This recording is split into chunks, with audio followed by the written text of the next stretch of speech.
Hi friends, and welcome back to another video. Today in this video we are going to look at the pandas library in Python. So what is pandas? Pandas is a Python library used for working with datasets.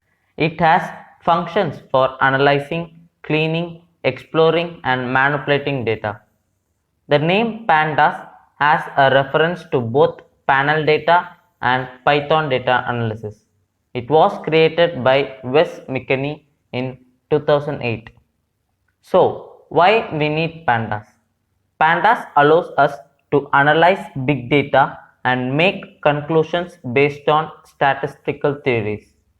Pandas can clean messy data and make them readable and relevant.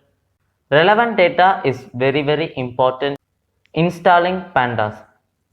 To install pandas, we type the code pip install pandas in our command prompt.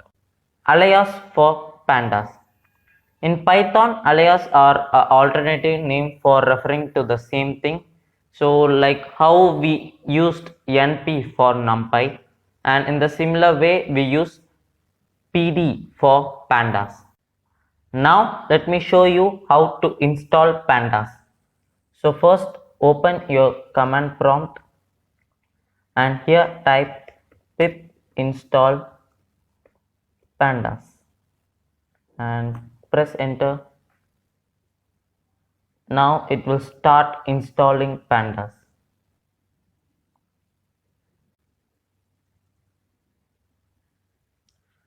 Now we have successfully installed pandas. Now we are good to go and work with pandas. So thanks for watching and let's meet in the next video.